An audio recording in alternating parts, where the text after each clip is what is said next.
Welcome to the Cellar numero 3. Número 3. Jose, that's right. And again, we've brought some really interesting whiskies and wine out of the vault today to throw out to you guys. So let's just get into it straight away, Jose, and let's start with the wine this week. So on the wine, we've got a Burgundy from Jacques Casgol, Burgundy 2013. Yeah, this is a Boston Romanée from a vineyard called Les Genevières. Absolutely outstanding Pinot. Yeah. It's going to be really deep sort of fruit, lots of plums and cherries, like really bright forward. And I must say that for a Pinot, it's quite large and big. So this is absolutely sensational for either drinking with food or without food. Yeah. If it's with food, I would say something like maybe duck. Gamey birds or shiitake mushrooms, maybe some truffles if you want to get a bit funky with it. Amazing, You're going to have a good time. Ready to drink now, 2013, so this is ready to drink now, or you can, lie it down for another, 3 to 5 years. Yep. I would say I like my Burgundies quite bright, so, I'd rather drink them early than too late. Yeah. For sure. What else you got for us? A bit of time in the decanter as well. The next one, the Jean-Marc Selic Quintet. Oh, Jean-Marc Selic. Now this is awesome. 100% Chardonnay from 5 parcels. 5 vineyards. That's Quintet. 5. And it's an incredible champagne, one that we've been lucky enough to taste, and it's just going to be exceptional with your traditional sort of Chardonnay forward champagne foods, like your seafoods. Anything that's got like a nice bit of minerality to it. Yeah, and this is a big champagne, like very, very. This is a Jean-Marc Selic is grower champagne. Very small producer. Everything made on site, on vineyards. Absolutely stunning. It's a very rich champagne. So this can also accompany food, or can be drunk by itself. I like, a bit of oaky Chardonnays and stuff and rich styles. This is exactly like that champagne style. Yeah, and there is a 20% Cellar in this as well with oak. So it's got a little bit of that oakiness to it. Yeah. And it'd be like bloody awesome with soft cheeses and that sort of thing too. Oh, triple creams, makes me thirsty and hungry Fromage Affinois. at the same time. Let's go whiskey now, Jose. And let's jump to the 2 bottles this week. The first one being the Glen Rothers Artist 8 over 20-year-old bottle, released from the Artist Collective in 2018. This is an old artist collective that we have in the cellar. We have decided to, let this go.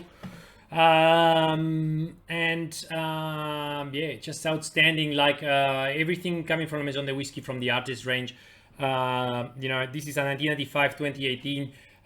This is a 22-year-old Glen Rothers, strictly mature on a sherry butt, only 580 bottles, bottle of 52.8%, deep, big sherry cask. This is just one of those big, chewy whiskeys. Some dark chocolates and deep fruits, that sort of thing. Yeah, very, very dark, deep cocoa.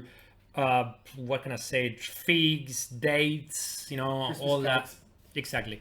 And we're going to stick with the Glen Rothers themes this week as well for our second bottle, which is sort of our archival bottle, and that is a late 70s bottling of Glen Rothers by Gordon MacPhail. A really interesting opportunity, I guess, to grab a whiskey from the late 70s. And Glen Rothers as well, and you look at the color on this as well, and the fill level too. So I mean, it's been cellared really well. And yes, one of the advantages of screw cap is the ones that work. They work really well, and the feel is almost perfect. This is an old Gordon MacPhail's, still in imperial measures, measurements and fluid ounces. So.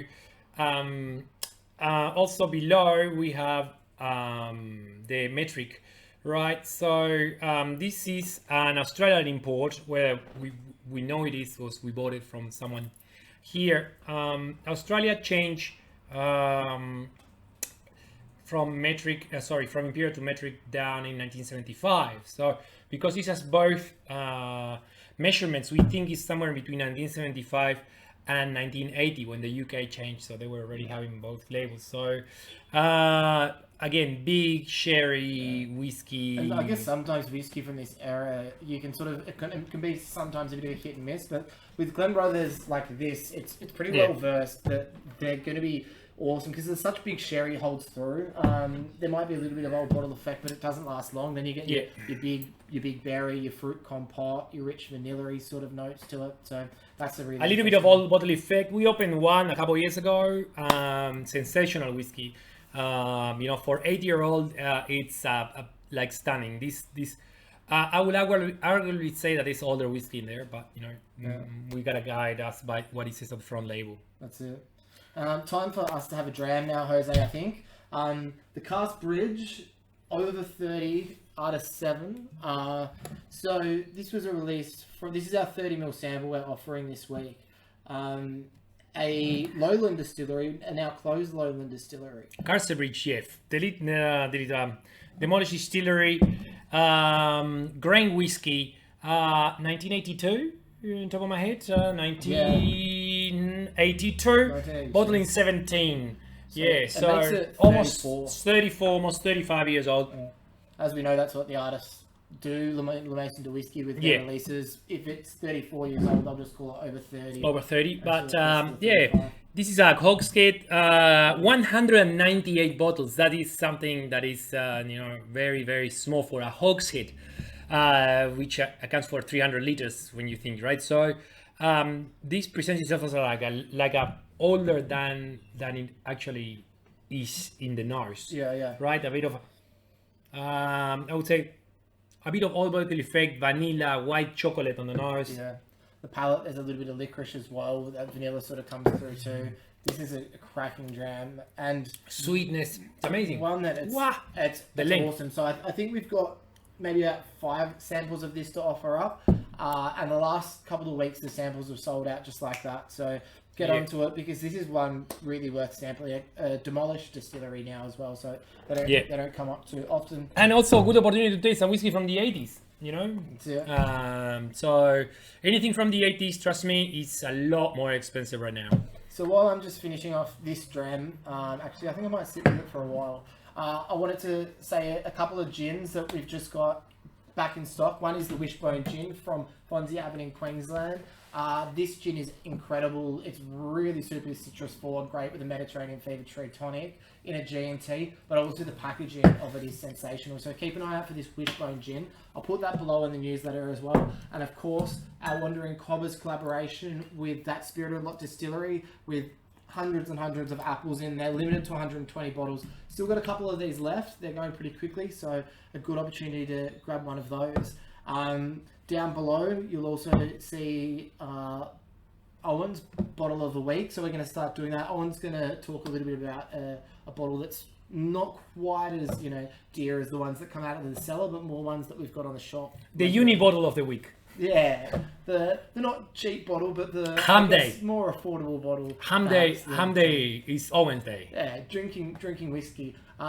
Keep an eye out for the tastings we've got at the moment. So, of course, the Artist and the Artist Collective tastings are coming up. They're going to be a lot of fun. Plus there's only 4 tickets left for the Artist, so be quick.